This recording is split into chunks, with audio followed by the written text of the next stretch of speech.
നമസ്കാരം. തുറന്നുകാട്ടപ്പെടുന്ന സത്യാനന്തരത്തിലേക്ക് സ്വാഗതം. തിരഞ്ഞെടുപ്പ് വിളിപ്പാടകല നിൽക്കുകയാണ്. സ്വാഭാവികമായും എല്ലാ മാധ്യമങ്ങളുടെയും പ്രധാന വാർത്തകൾ ഇപ്പോൾ തിരഞ്ഞെടുപ്പ് സംബന്ധിയായി മാറിയിട്ടുമുണ്ട്. പക്ഷേ കേരളത്തിലെ ഇടതുപക്ഷ ജനാധിപത്യ മുന്നണിയുടെ 15 സ്ഥാനാർത്ഥികളെ CPIM സംസ്ഥാന സെക്രട്ടറി MV ഗോവിന്ദൻ മാസ്റ്റർ ഇക്കഴിഞ്ഞ 27-ാം തീയതി മാധ്യമ സമക്ഷം പ്രഖ്യാപിക്കുകയുണ്ടായി. ഇത് കേരളത്തിലെ പല ദിനപത്രങ്ങളുടെയും ആദ്യ പേജ് വാർത്തയായി മാറിയില്ല. ഏതളവുകോല് വെച്ച് നോക്കിയാലും ഇടതുപക്ഷ ജനാധിപത്യ മുന്നണിയുടെ ലോക്സഭാ തിരഞ്ഞെടുപ്പിലെ സ്ഥാനാർത്ഥി പ്രഖ്യാപനം ആദ്യ പേജിൽ തന്നെ കൊടുക്കേണ്ട വാർത്തയാണ് എന്ന് കാണാൻ വിഷമവും ഉണ്ടാവില്ല. എന്നാൽ പല മാധ്യമങ്ങളും അത് ഉൾപേജിലേക്ക് നീക്കിവെക്കാനാണ് ജാഗ്രത കാണിച്ചത്.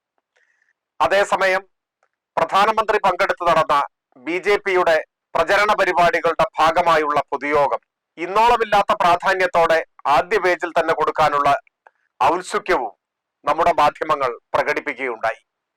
ഇതിനിടയിൽ പുറത്തു വന്ന ഒരു വിവരം, ഗൂഗിൾ പരസ്യങ്ങൾക്കായി 30 ദിവസത്തിനുള്ളിൽ BJP 30 കോടി രൂപ ചിലവഴിച്ചുവെന്നാണ് ഔദ്യോഗികമായി പുറത്തു വന്നിട്ടുള്ള കണക്കുകൾ. ഇതിനു പുറമെ പത്ര ടെലിവിഷൻ മാധ്യമങ്ങൾക്ക് വേണ്ടി എത്ര കോടി ചിലവഴിച്ചിട്ടുണ്ട് എന്ന് കണക്കുകൾ പുറത്തു വന്നിട്ടില്ല. അങ്ങനെ ചിലവഴിച്ചിട്ടുണ്ടാകുമെന്നും അതിൽ മോശമല്ലാത്ത ഒരു പങ്ക് നേരായ വഴിയിലോ അല്ലാതെയോ പരസ്യമായോ പരസ്യേതരമായോ മലയാളത്തിലെ മാധ്യമങ്ങൾക്കും കിട്ടിയിട്ടുണ്ടാവുമെന്നും ഇത്തരം വാർത്തകളിലൂടെ കണ്ണോടിക്കുന്ന ഏതൊരാളും ന്യായമായും സംശയിച്ചാൽ കുറ്റം പറയാനാവില്ല എന്നതാണ് വസ്തുത. തിരഞ്ഞെടുപ്പിന് മുന്നോടിയായി ഇന്ത്യയിലെ പ്രധാനപ്പെട്ട ന്യൂസ് ഏജൻസികളായ ANI, PTI ഇവയൊക്കെ മോദിയുടെയും അദാനിയുടെയും അംബാനിയുടെയും പരസ്യങ്ങൾ വാർത്തകളായി കൊടുത്തുകൊണ്ടിരിക്കുകയാണ്. വാർത്തകളും പരസ്യങ്ങളും തമ്മിലുള്ള വേർതിരിവ് എവിടെയാണ് എന്ന് തിരിച്ചറിയാത്തവരല്ല ന്യൂസ് ഏജൻസികൾ. ഇന്നുവരെ കാണാത്ത കീഴ്വഴക്കങ്ങളാണ് പുതിയതായി സൃഷ്ടിക്കപ്പെടുന്നത്. തീർച്ചയായും ഇനി അങ്ങോട്ട് മുഖ്യധാരാ മാധ്യമങ്ങളും ഈ വഴിയേ ആയിരിക്കും പോവുക എന്ന കാര്യത്തിൽ സംശയമില്ല. തീർച്ചയായും അതിന്റെ സൂചനകൾ തന്നെയാവും കേരളത്തിൽ നിന്നും ഇപ്പോൾ വന്നുകൊണ്ടിരിക്കുന്നത്. ലോകമെങ്ങുമുള്ള മലയാളികൾക്ക് അഭിമാനിക്കത്തക്കവണ്ണം വിവിധ രംഗങ്ങളിൽ കേരളം ഉത്തരോത്തരം അഭിവൃദ്ധി പ്രാപിക്കുന്നതിന്റെയും മറ്റ് സംസ്ഥാനങ്ങളെക്കാൾ ചില വേളകളിൽ വികസിത മുതലാളിത്ത രാജ്യങ്ങളെക്കാൾ പ്രത്യേക രംഗങ്ങളിൽ മുന്നിലെത്തുന്നതും ഇടയ്ക്കിടെ മലയാള മാധ്യമങ്ങൾ മറച്ചുവെക്കുന്നതെങ്കിലും ജനങ്ങൾ തിരിച്ചറിയുന്ന വാർത്തകളാണ്. ഇക്കഴിഞ്ഞ ദിവസം യൂണിയൻ പബ്ലിക് സർവീസ് കമ്മീഷന്റെ ന്യൂസ് ലെറ്റർ പുറത്തിറങ്ങുകയുണ്ടായി. പ്രസ്തുത ന്യൂസ് ലെറ്ററിൽ നിയമനങ്ങളെ സംബന്ധിച്ചുള്ള കണക്കുകളുണ്ട്. കേരളം ഇന്ത്യയിലെ മറ്റ് സംസ്ഥാനങ്ങളിൽ നിന്നും എങ്ങനെ വ്യത്യസ്തമായിരിക്കുന്നു എന്നതിന്റെ ദൃഷ്ടാന്തമാണ് ആ കണക്കുകൾ. നിയമനങ്ങളുടെ കാര്യത്തിൽ കേരളം ഇപ്പോഴും നമ്മുടെ രാജ്യത്തിന്റെ പൊതുധാരയിൽ നിന്ന് വേറിട്ട് നിൽക്കുകയാണ്, ഒരു തുരുത്തു പോലെ. ഒറ്റവാചകത്തിൽ പറഞ്ഞാൽ വാർഷിക നിയമന കണക്കിൽ 42% കേരളത്തിലാണ്. അതായത് ഒരു വർഷം പബ്ലിക് സർവീസ് കമ്മീഷൻ മുഖാന്തരം ഇന്ത്യയിൽ 100 പേരെ നിയമിക്കുന്നുവെങ്കിൽ അതിൽ 42 നിയമനങ്ങളും നടക്കുന്നത് കേരളത്തിലാണ്. ജനസംഖ്യാനുപാതികമായി നോക്കിയാൽ 2.8 നിയമനങ്ങളാണ് കേരളത്തിൽ നടക്കേണ്ടത്. ഇന്ത്യൻ ജനസംഖ്യയുടെ ഏകദേശം 2.8 കേരളത്തിന്റെ ജനസംഖ്യാ ശതമാനം. അവിടെയാണ് നിയമനങ്ങളിൽ 42% ഈ കൊച്ചു കേരളത്തിൽ നടക്കുന്നത്. കേരളത്തിൽ നടക്കുന്ന നിയമനങ്ങളുടെ 10-1 പോലും മറ്റ് സംസ്ഥാനങ്ങളിൽ ഇല്ല എന്നതാണ് വസ്തുത. ഇത് ഒരു സർവകാല റെക്കോർഡാണ്. നാം അഭിമാനത്തോടെ അഭ്യസ്തവിദ്യരായ തൊഴിൽ രഹിതരായ യുവതീ യുവാക്കളോട് നീതി പുലർത്താൻ ശ്രമിക്കുന്ന ഒരേ ഒരിടം ഈ കേരളമാണ് എന്ന് UPSCയുടെ ഔദ്യോഗിക ന്യൂസ് ലെറ്ററിലെ ആധികാരികമായ കണക്കുകൾ തെളിയിക്കുന്നു. പക്ഷേ അവിടെയും മലയാള മനോരമയുടെ കണ്ണ് വിവാദത്തിലാണ്. ഇത് സംബന്ധിച്ചുള്ള കണക്കുകളും മറ്റും അപ്ലോഡ് ചെയ്യുന്നതിലെ സാങ്കേതികമായ പിശക്, ഒരു ക്ലറിക്കൽ പിശക്, അതിനെ പർവ്വതീകരിച്ചുകൊണ്ട് അട്ടിമറി എന്ന് തന്നെ പറഞ്ഞ് ആത്മസായുജ്യമടയാൻ മലയാള മനോരമയ്ക്ക് ഒരു മടിയും ഉണ്ടായില്ല. ഇടതുപക്ഷ രാഷ്ട്രീയ വിരോധം എത്രമാത്രം ഭയാനകമായ അവസ്ഥാ പരിണാമങ്ങളിലേക്ക് ഒരു മാധ്യമത്തെ കൊണ്ടുചെന്നെത്തിക്കുന്നു എന്ന് മലയാള മനോരമ പിന്നെയും പിന്നെയും തെളിയിക്കുന്നു. കേരളത്തിനെതിരായി കേന്ദ്ര സർക്കാരിന്റെ നേതൃത്വത്തിലുള്ള സാമ്പത്തിക ഉപരോധം നടക്കുമ്പോഴും പെൻഷനും ശമ്പളവും മറ്റത്യാവശ്യ കാര്യങ്ങളും മുടങ്ങാതിരിക്കാൻ ഭഗീരഥ പ്രയത്നമാണ് കേരളത്തിലെ സർക്കാർ നടത്തുന്നത്. ഇതുവരെയും അത് കൃത്യമായി പാലിച്ചു പോകാനും കഴിഞ്ഞിട്ടുണ്ട്. എന്നാൽ സാങ്കേതികമായ ചില തകരാറുകളുടെ ഭാഗമായി ശമ്പള വിതരണത്തിൽ ചില വകുപ്പുകളിൽ ഒരു ദിവസത്തെ കാലതാമസമുണ്ടായി. ഇതിനെ പർവ്വതീകരിച്ചുകൊണ്ടാണ് മലയാള മനോരമ ചരിത്രത്തിലാദ്യം എന്ന വെണ്ടയ്ക്ക തലക്കെട്ട് കൊടുത്തു. ചരിത്രം എന്നത് മനുഷ്യർക്കും മനോരമയ്ക്കും രണ്ടു തരത്തിലാണ്. മനുഷ്യരുടെ ചരിത്രാവബോധമല്ല മനോരമയുടെ ചരിത്രബോധം. മനോരമയ്ക്ക് ചരിത്രം ആരംഭിക്കുന്നത് മനോരമ ഇഷ്ടപ്പെടുന്ന ബിന്ദുവിൽ നിന്നാണ്. ഇങ്ങനെ പറയാൻ കാരണം കേരളത്തിൽ AK ആന്റണി മുഖ്യമന്ത്രിയായിരിക്കുമ്പോഴാണ് ശമ്പളക്കാരുടെ മേൽ, അതായത് സംസ്ഥാന ജീവനക്കാരുടെ മേൽ ഏറ്റവും കടുത്ത ആക്രമണങ്ങൾ അരങ്ങേറിയത്. സർക്കാർ ഓഫീസുകൾ ഒരു മാസം അടച്ചിട്ടാലും ഒന്നും സംഭവിക്കാനില്ലെന്നും സർക്കാർ ഉദ്യോഗസ്ഥർക്ക് ശമ്പളം നൽകിയില്ലെങ്കിൽ തൂക്കിക്കൊല്ലുകയൊന്നുമില്ലെന്നും പറഞ്ഞത് യഥാക്രമം അന്നത്തെ മുഖ്യമന്ത്രിയും അന്നത്തെ ധനമന്ത്രിയുമായിരുന്നു. 2 മാസത്തെ ശമ്പളം 15-ാം തീയതി കൊടുത്താൽ മതി എന്ന ഉത്തരവിറങ്ങിയതും അന്നാണ്. പക്ഷെ മനോരമയുടെ ചരിത്രത്തിൽ ഇതൊന്നുമില്ല. അതായത് മനോരമയുടെ ചരിത്രം ആരംഭിക്കുന്നത് അതിനുശേഷമാണ്. മനോരമയ്ക്ക് ഇഷ്ടമുള്ള വർഷത്തിൽ നിന്നും ചരിത്രം ആരംഭിക്കാനുള്ള അവകാശമുണ്ട്. ആ അവകാശം ആദ്യം ചോദ്യം ചെയ്യാൻ പാടില്ല. ഇപ്പോൾ മുതലക്കണ്ണീരെടുക്കുന്ന മനോരമ, ചരിത്രത്തിൽ ആദ്യത്തെ നടപടി എന്ന് പറയുന്ന മനോരമ, എന്നാൽ ആന്റണി ഗവൺമെന്റിന്റെ കാലത്ത് ചരിത്രത്തിൽ അന്നോളം ഇല്ലാത്തത്ര ജീവനക്കാർക്കെതിരായ കടുത്ത നടപടികൾ, പ്രതികാര നടപടി എന്ന് വ്യാഖ്യാനിക്കപ്പെട്ട ഒരുതരം സാമ്പത്തിക യുദ്ധം നടന്ന ഘട്ടത്തിൽ മനോരമ എഴുതിയത് അനിവാര്യ നടപടി എന്നാണ്.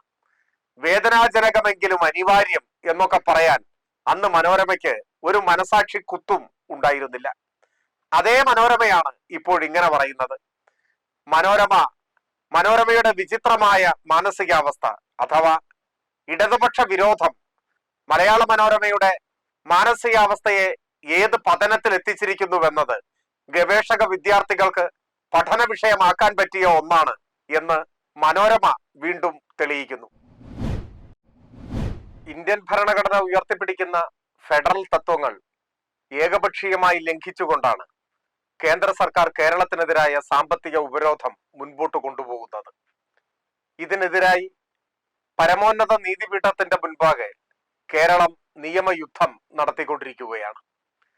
ഇതിനിടയിൽ സുപ്രീം കോടതിയിൽ നൽകിയിട്ടുള്ള കേസ് പിൻവലിച്ചാൽ കേരളത്തിന് നിശ്ചിത തുക കടമെടുക്കാൻ അനുവദിക്കാം എന്ന ഓഫർ കേന്ദ്രം മുൻപോട്ട് വെച്ചു. എന്നാൽ ആ ഓഫർ തള്ളിക്കൊണ്ടാണ് സുപ്രീം കോടതിയിൽ നിയമയുദ്ധവുമായി കേരളം മുൻപോട്ട് പോയത്. ആ നിയമയുദ്ധത്തിൽ ആദ്യഘട്ടത്തിലെ ഐതിഹാസിക വിജയമാണ് ഇപ്പോഴുണ്ടായത്. സുപ്രീം കോടതിയുടെ കർശനമായ നിലപാടിന്റെ ഭാഗമായി 13,608 കോടി രൂപ കടമെടുക്കാൻ ഇപ്പോൾ കേരളത്തെ അനുവദിക്കേണ്ടി വന്നിരിക്കുന്നു. സ്വാഭാവികമായും ഇത് കേരളത്തിന്റെ വിജയമാണ്, മലയാളികളുടെ അഭിമാന വിജയമാണ്. ദേശാഭിമാനി പ്രാധാന്യത്തോടെ സുപ്രീം കോടതിയുടെ ഈ ഇടപെടലിനെ കേരളം പൊരുതി നേടി എന്നു തന്നെ പ്രാധാന്യത്തോടെ റിപ്പോർട്ട് ചെയ്തു. എന്നാൽ വിധി വന്ന ദിവസം കേരളത്തിലെ ഓൺലൈൻ മാധ്യമങ്ങളിൽ, മുഖ്യധാരാ മാധ്യമങ്ങളുടെ ഓൺലൈൻ പതിപ്പുകളിൽ ഒരേ കേന്ദ്രത്തിൽ നിന്ന് ആലോചിച്ച് തലക്കെട്ട് നൽകിയതെന്ന് ന്യായമായും സംശയിക്കാവുന്ന വിധം ഒരേ വാക്കാണ് എല്ലാ വാർത്തയുടെയും തലക്കെട്ടിൽ നിറഞ്ഞു നിന്നത്. അത് കേരളത്തിന് ആശ്വാസം എന്നാണ്. മഹാവിജയം നേടുമ്പോഴും ആശ്വാസം എന്നേ പറയാവൂ എന്ന കാര്യത്തിൽ മലയാള മാധ്യമങ്ങൾക്ക് ഏക അഭിപ്രായമാണ്. ഇത്ര വലിയ ഒരു വിജയമുണ്ടായിട്ട്, അതും കേന്ദ്ര സർക്കാരിനെതിരെ ധീരമായി പോരാടി അവർ മുന്നോട്ട് വെച്ച ഉപാധികളെ സ്വീകരിക്കാതെ പോരാടി നേടിയ വിജയത്തെ അംഗീകരിക്കാൻ പോലും മലയാള മാധ്യമങ്ങൾക്ക് മനസ്സില്ല. മലയാള മനോരമയുടെയും മാതൃഭൂമിയുടെയും ഏഷ്യാനെറ്റിന്റെയും മീഡിയ വണ്ണിന്റെയും എല്ലാം ഓൺലൈൻ പതിപ്പുകൾക്ക് ഇത് വെറും ആശ്വാസം മാത്രമാണ്. എന്നാൽ വലിയ രൂപത്തിലുള്ള വിമർശനം നവമാധ്യമങ്ങളിൽ ഉയർന്നു വന്നു. മഹാവിജയത്തെ ആശ്വാസമെന്ന് വിശേഷിപ്പിക്കുന്നത് ഏത് ഭാഷാ നിയമമനുസരിച്ചാണ് എന്ന് ധാരാളം ആളുകൾ ചോദിച്ചു. എന്നിട്ടും പിറ്റേ ദിവസം പുറത്തിറങ്ങിയ മാധ്യമത്തിൽ സുപ്രീം കോടതിയിൽ കേരളത്തിന് ആശ്വാസം എന്ന് തന്നെ തലക്കെട്ട് കൊടുക്കാൻ അവർക്ക് ഒരു മടിയും ഉണ്ടായില്ല.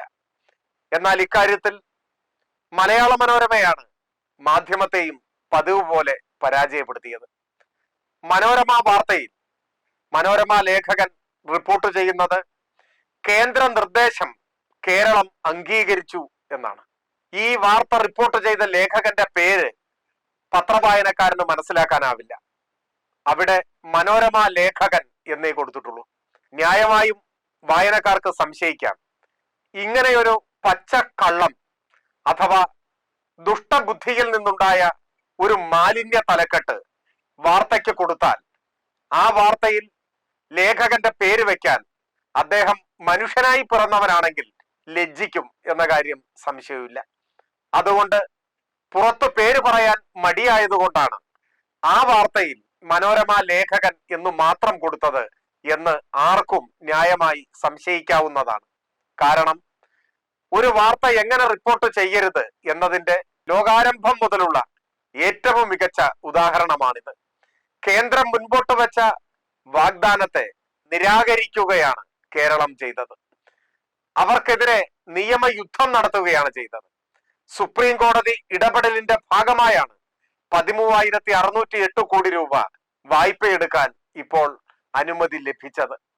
എന്നാൽ അതിന് മലയാള മനോരമ പറയുന്നത് കേന്ദ്ര നിർദ്ദേശം കേരളം അംഗീകരിച്ചു എന്നാണ്. ഇത് കള്ളം. കേരളം പൊരുതി നേടിയതാണ്. സുപ്രീം കോടതിയിലെ കേസിന്റെ ഭാഗമായാണ് ഈ അനുമതി ലഭിച്ചിട്ടുള്ളത്. ഇത് മറ്റു പത്രങ്ങൾക്ക് വാർത്തകൾ എങ്ങനെ യാഥാർത്ഥ്യത്തിന് വിരുദ്ധമായ തലക്കെട്ടോടെ റിപ്പോർട്ട് ചെയ്യാം എന്നതിന് ഉദാഹരണമായി സ്വീകരിക്കാവുന്നതാണ്. ഇക്കാര്യത്തിൽ ഭേദപ്പെട്ട നിലയിൽ വാർത്ത റിപ്പോർട്ട് ചെയ്തത് മനോരമയുമായി താരതമ്യം ചെയ്താൽ മാതൃഭൂമിയാണ്. തലേ ദിവസം ഓൺലൈനിൽ കൊടുത്ത നെറികെട്ട തലക്കെട്ടിന്റെ പ്രായച്ചിത്തം എന്ന നിലയിലാവാം മാതൃഭൂമി ദിനപത്രത്തിലെ മുഖപ്രസംഗത്തിന് നൽകിയ തലക്കെട്ട് കേരളത്തിന്റെ പാതി വിജയം എന്നാണ്. ആശ്വാസം എന്നല്ല, വിജയമാണ്, പക്ഷെ ഒരു പാതി വിജയമേ ആയുള്ളൂ എന്ന് മാതൃഭൂമി പറയുന്നു. ഇക്കാര്യത്തിൽ മാതൃഭൂമിയോട് തർക്കിക്കേണ്ടതില്ല. കാരണം കേസിൽ അന്തിമ വിധി കോടതി പറഞ്ഞിട്ടില്ല. കേസ് തുടരുകയാണ്, കേസ് അവസാനിച്ചിട്ടില്ല. അപ്പൊ ആദ്യഘട്ടത്തിലെ മഹാവിജയത്തെ അങ്ങനെ അംഗീകരിക്കാൻ മാനസികമായ പ്രയാസമുള്ളവർ മാതൃഭൂമിയെ പോലെ പാതി വിജയം എന്ന് പറഞ്ഞാൽ അത് മനസ്സിലാക്കാവുന്നതേയുള്ളൂ.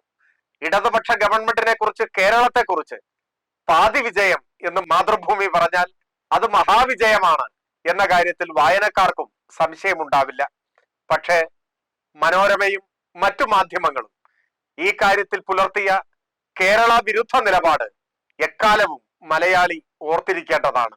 മലയാളിയോടുള്ള പക കേവലം ഇടതുപക്ഷ വിരോധം കൊണ്ട് മാത്രമാണ് മനോരമയ്ക്കുള്ളത് എന്ന് മനസ്സിലാക്കുമ്പോൾ മനോരമയുടെ മാനസികാവസ്ഥയെക്കുറിച്ച് ആഴത്തിലുള്ള അവബോധം എല്ലാ പത്രവായനക്കാർക്കും ലഭ്യമാകും. തിരഞ്ഞെടുപ്പ് അടുക്കുംതോറും കോൺഗ്രസിൽ നിന്നും നേതാക്കന്മാർ ഒറ്റയ്ക്കും കൂട്ടായും BJP-യിലേക്ക് ചെന്നു ചേരുകയാണ്. പക്ഷികൾ കൂടണയുന്നത് പോലെ കോൺഗ്രസിന്റെ നേതൃത്വം BJP-യിൽ അഭയം തേടുന്നു. കോൺഗ്രസ് ഭരിക്കുന്ന ഏക ഉത്തരേന്ത്യൻ സംസ്ഥാനമായ ഹിമാചൽ പ്രദേശിൽ ഒറ്റയടിക്ക് 6 കോൺഗ്രസ് MLA-മാരാണ് BJP-യിൽ ചേക്കേറിയത്. അതും രാജ്യസഭാ തെരഞ്ഞെടുപ്പിൽ കോൺഗ്രസ് നേതാവിനെ വഞ്ചിച്ചുകൊണ്ട്. അതിന് പുറകെയാണ് ഹിമാചൽ പ്രദേശിലെ കോൺഗ്രസിന്റെ PCC പ്രസിഡന്റ് ശ്രീമതി പ്രതിഭ സിംഗ് BJP വളരെ മികച്ച ഒരു പാർട്ടിയാണ് എന്ന സർട്ടിഫിക്കറ്റും കൊടുത്തിരിക്കുന്നു. അടുത്ത ദിവസം അവരുടെ ഊഴമാണ് എന്ന് ന്യായമായും സംശയിക്കാം. ഹിമാചലിന് പുറകെ കൂടണയുന്ന വാർത്ത പുറത്തു വന്നത് ഒറീസയിൽ നിന്നാണ്. അവിടെ കോൺഗ്രസിന്റെ സംസ്ഥാന വൈസ് പ്രസിഡന്റ് രജത് ചൗധരിയാണ് BJP-യിൽ ചേക്കേറിയത്. അതിന് തൊട്ടുപുറകെ കർണാടകയിൽ നിന്നും കോൺഗ്രസിന്റെ സംസ്ഥാന ജനറൽ സെക്രട്ടറി HN രവീന്ദ്ര കഴിഞ്ഞ ദിവസം BJP-യിൽ അഭയം തേടി. അതിനുശേഷമാണ് മധ്യപ്രദേശിലെ കോൺഗ്രസിന്റെ മുഖമായിരുന്ന മധ്യപ്രദേശ് PCC-യുടെ പ്രസിഡന്റും കേന്ദ്രമന്ത്രിയുമൊക്കെ ആയിരുന്ന സുരേഷ് പച്ചൗരി, മുൻ നിയമസഭാംഗം കോൺഗ്രസ് നേതാവ് സഞ്ജയ് ശുക്ലയോടൊപ്പം BJP-യിൽ ചെന്നു ചേർന്നു. ഈ പട്ടികയിൽ കേരളത്തിന്റെ സംഭാവന പത്മജ വേണുഗോപാലാണ്. വരാനിരിക്കുന്ന ദിവസങ്ങളിൽ കേരളത്തിനകത്തും പുറത്തുമായി ആരൊക്കെ BJP പാളയത്തിലേക്ക് ചെന്നു ചേരുമെന്ന് നമുക്ക് കാത്തിരുന്ന് കാണേണ്ടിയിരിക്കുന്നു. ഇതിനിടയിലാണ് പത്മജ വേണുഗോപാൽ BJP-യിൽ ചേർന്നേക്കും എന്ന നിലയിലുള്ള വാർത്ത ന്യൂസ് 18 ചാനലിൽ ആദ്യം പുറത്തു വന്നത്. ഈ വാർത്ത പുറത്തു വന്ന ഉടൻ ആ വാർത്ത റിപ്പോർട്ട് ചെയ്ത മാധ്യമ പ്രവർത്തകയ്ക്കെതിരായി കേട്ടാലറയ്ക്കുന്ന തെറിയഭിഷേകമാണ് കോൺഗ്രസിൽ നിന്നും ഉണ്ടായത്. എങ്ങനെയൊക്കെയാണ് കോൺഗ്രസിന്റെ സാംസ്കാരിക നിലവാരം ഇപ്പോൾ എത്തി നിൽക്കുന്നത് എന്ന് K. സുധാകരൻ മാത്രമല്ല, കോൺഗ്രസിലെ ഏഴാം കൂലികൾ വരെ ഒരുമിച്ച് തെളിയിച്ചുകൊണ്ടിരിക്കുകയാണ്.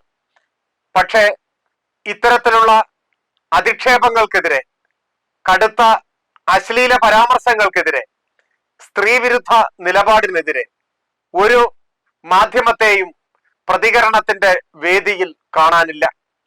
ഇതെല്ലാം കോൺഗ്രസിന് അനുവദനീയമാണ് എന്ന നിലയാണ് ഒട്ടുമിക്ക പേരും ഇപ്പോ പ്രദർശിപ്പിക്കുന്ന മൗനം കണ്ടാൽ മനസ്സിലാക്കാനാവുക. അല്ലെങ്കിൽ സൈബർ ആക്രമണമെന്ന് ഓരിയിടുന്നവർ ഇപ്പോൾ സുഷുപ്തിയിലാണ്. ഇതിനിടയിലാണ് മറ്റൊരു വിവരം പുറത്തു വരുന്നത്. ഇടതുപക്ഷ യുവജന പ്രസ്ഥാനത്തിന്റെ നേതാക്കന്മാരായിരിക്കുന്നവരുൾപ്പെടെയുള്ളവരുടെ ഭാര്യമാരുടെ ചിത്രം മോർഫ് ചെയ്തു വരെ അശ്ലീല പരാമർശം നടത്തിയ ഒരു മനോരോഗിയായ കോൺഗ്രസ് ക്രിമിനൽ കോട്ടയം കുഞ്ഞച്ചൻ എന്ന ഒരു വ്യാജ അക്കൗണ്ടിൽ നിന്നാണ് ഇയാൾ ഇത്തരത്തിലുള്ള കേട്ടാൽ അറയ്ക്കുന്ന തെറിപ്രയോഗങ്ങളും അശ്ലീല പ്രചാരവേലയും നടത്തിയത്.